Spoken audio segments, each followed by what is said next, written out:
आज बात करते हैं भारत के प्रथम प्रधानमंत्री पंडित नेहरू की। हमारे संविधान में चित्र थे। भारत के संविधान में भगवान राम का चित्र था, राम लक्ष्मण सीता का राम दरबार था। भगवान कृष्ण का चित्र था, भगवान नटराज का चित्र था, हनुमान जी का चित्र था। इसके अलावा भगवान गौतम बुद्ध का चित्र था, भगवान महावीर का चित्र था। सारे चित्रों को नेहरू जी ने निकलवा दिया। आप खुद सोचिए, अगर संविधान के चित्र रहे होते तो इंदिरा गांधी कभी उसमें सेकुलर शब्द जोड़ नहीं पाती। लेकिन भारत की संस्कृति से उनको इतनी नफरत थी नेहरू जी को कि उन्होंने संविधान के सारे चित्रों को निकलवा दिया। इसमें छत्रपति शिवाजी महाराज का चित्र था, गुरु गोविंद सिंह का चित्र था, रानी लक्ष्मीबाई का इसमें चित्र था, नेताजी सुभाष चंद्र बोस का इसमें एक चित्र था।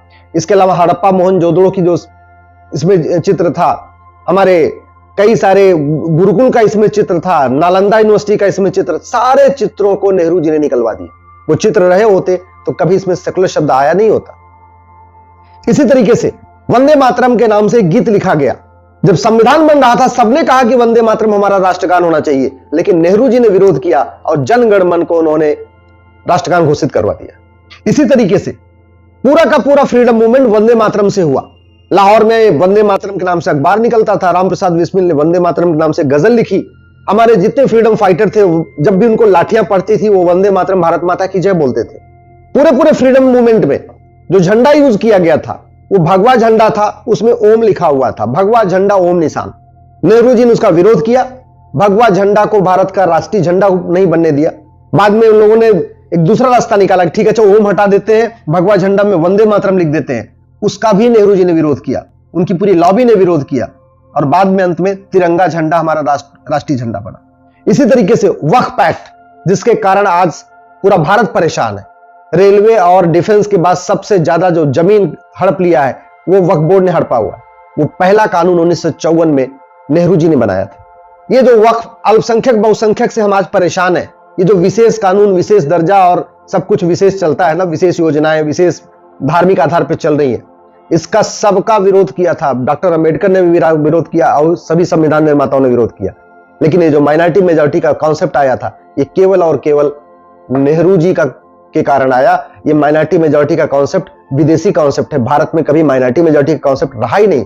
अल्पसंख्यक बहुसंख्यक का जो खेल है ये विदेशी खेल था और उसको नेहरू जी ने संविधान में डलवा दिया। आर्टिकल 13 कहता है संविधान का कि सारी कुरीतियां खत्म करो, कुप्रथाएं खत्म करो। नेहरू जी ने आर्टिकल 13 को लागू नहीं किया। उनको एक बार संसद में खड़े होकर कहना था कि आज के बाद आर्टिकल 13 के अनुसार सभी कुरीतियां कुप्रथाएं खत्म, तलाके हसन, तलाके एहसन, तलाके बाइन, तलाके किनाया खत्म, निकाह हलाला, निकाह मुताह, निकाह मिस्यार खत्म। लेकिन उन्होंने ऐसा नहीं किया। सिर्फ आर्टिकल 11 कहता है कि नागरिकता देने और नागरिकता लेने के लिए कानून बनाओ। नेहरू जी ने सिटीजनशिप एक्ट बनाया, लेकिन ऐसा घटिया कानून बनाया आज तक किसी की नागरिकता गई नहीं। नागरिकता सबको मिलती रही, सबको मिलती रही, सबको मिलती रही।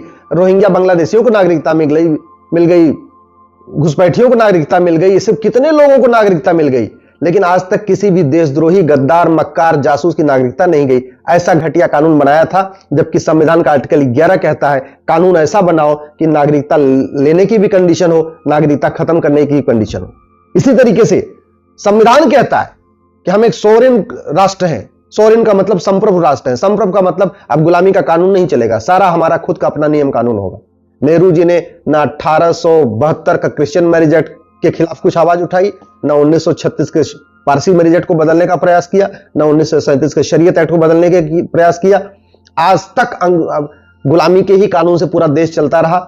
मैं धन्यवाद दूंगा मोदी जी को, उन्होंने पिछले 10 साल के अंदर 1,500 कानूनों को खत्म किया है और मैं आशा करता हूं कि आने वाले टाइम में जो 200-225 कानून बचे हैं वो भी खत्म हो जाएंगे। लेकिन नेहरू जी ने कभी भी न गुलामी का नाम बदलने का प्रयास किया, बाबर, हुमायूं, तुगलक, गजनी, गोरी के नाम पे जो सड़कें चल रही हैं, न गुलामी का निशान खत्म करने का प्रयास किया।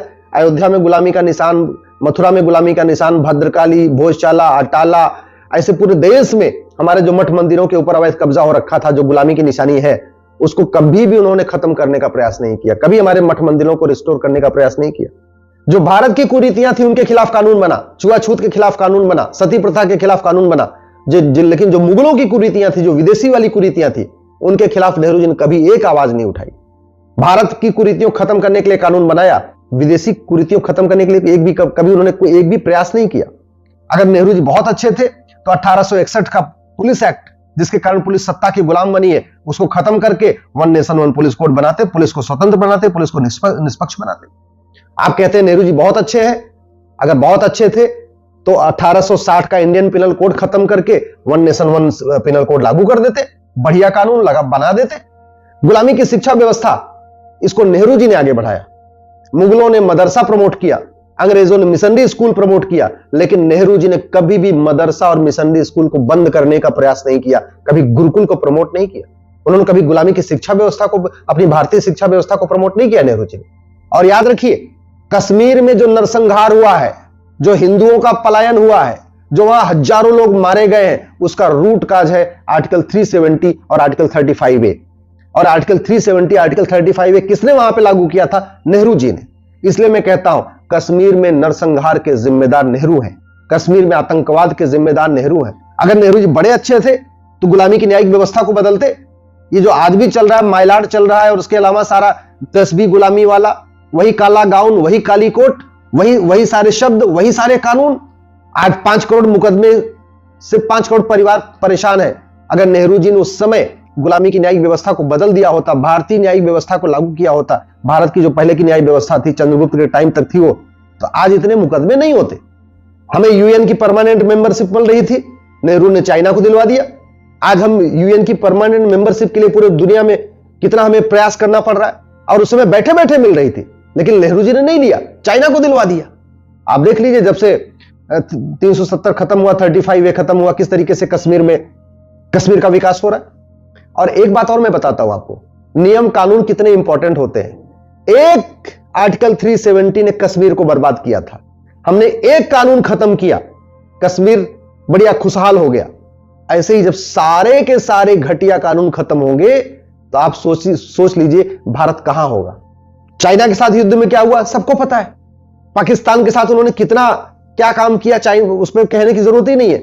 इन्होंने केवल और केवल विदेशी कुरीतियों को बढ़ाया, विदेशी शिक्षा व्यवस्था को बढ़ाया, विदेशी चिकित्सा को बढ़ाया।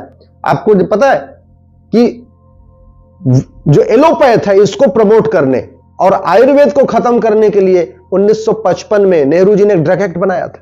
और वो कानून ऐसा है कि जो महर्षि चरक ने दवाइयां बताई, महर्षि सुश्रुत ने दवाइयां बताई, या महर्षि शारंगधर, महर्षि भाव प्रकाश, महर्षि वाग्भट, अगर आप उसका इलाज करने का क्लेम करते हैं तो आपको लीगल नोटिस आ जाएगी।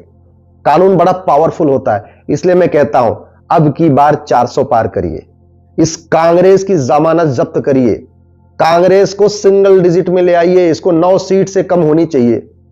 कांग्रेस ने बहुत बर्बाद किया है देश को, भारत को, भारत की संस्कृति को, भारत की परंपरा को बर्बाद किया है। तो नेहरू जी ने, आप ध्यान से अगर देखेंगे, भारत और भारत की संस्कृति को मजबूत करने की बजाय विदेशी संस्कृति को मजबूत किया, विदेशी परंपरा को मजबूत किया, विदेशी कुरीतियों को मजबूत किया। भारत में डॉक्टर का मतलब एमबीबीएस डॉक्टर, बेचारा जो आयुर्वेद का डॉक्टर हो तो सेकंड क्लास डॉक्टर माना जाता है। यह व्यवस्था क्यों चलती रही? अंग्रेजों ने 1940 में कानून बनाया था, नेहरू जी ने कॉपी पेस्ट मार के उसको 1955 में आगे बढ़ा दिया। इसलिए मैं आपसे निवेदन करता हूं, दल गुलामी छोड़िए, पार्टियों की गुलामी छोड़िए, अब की बार 400 पार करिए।